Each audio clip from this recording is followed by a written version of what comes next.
to the top, leave a legacy. If I got something to say, you better let me speak. Turn it up a new degree, bitch, you ain't seen anything. I pop off with the new rock. I'm sick of all the bad thoughts, people who are half-nots. You are not as tough as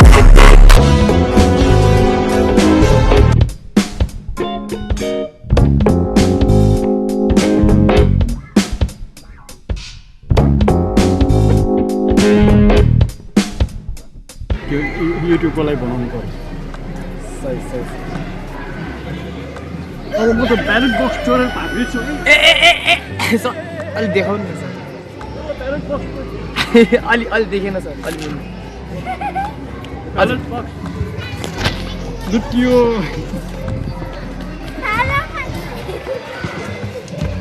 A ballot box ल सबैजना गाडीले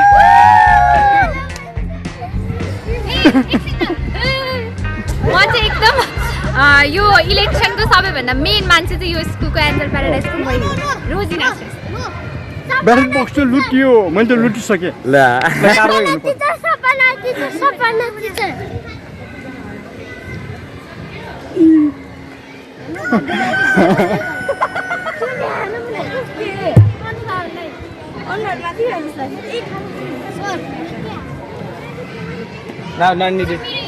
ल सरको पनि अभिनय गर्नुहोस् hello मेरो नाम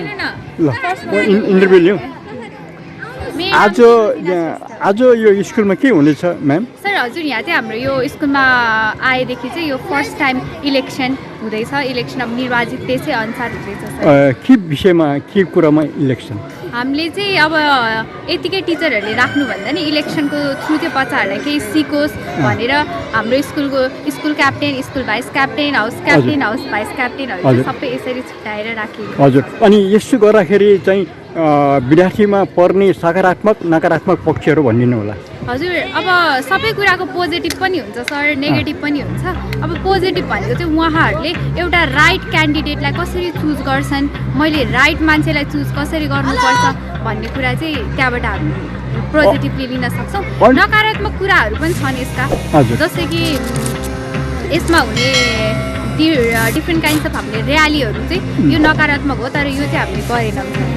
यो चाहिँ नकारात्मक असर पर्छ भनेर हामीले गरेनौँ अनि म्यामलाई कस्तो लागिराखेको छ यो इलेक्सनले चाहिँ सही उम्मेदवारको चयन हुने नै छ हजुर एकदमै हुनेछन् किनकि जुन अनुसार भयो भने सजिलो पनि भयो राइट पनि भयो उहाँहरूलाई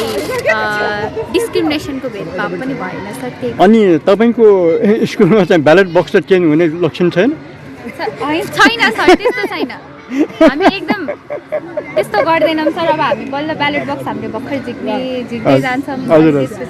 हजुर यो एउटा जोकको लागि हो हाम्रो स्कुलमा चाहिँ ब्यालेट बक्स चेन्ज गर्ने सम्भावना छ नै छैन एकदम पक्का हामी स्ट्रिक्ट छौँ हामी आफै स्वयं स्ट्रिक्ट छौँ हाम्रो चाइनिज सरले चाहिँ अलिकति अघि चोर्न कोसिस गर्नु भएको धन्यवाद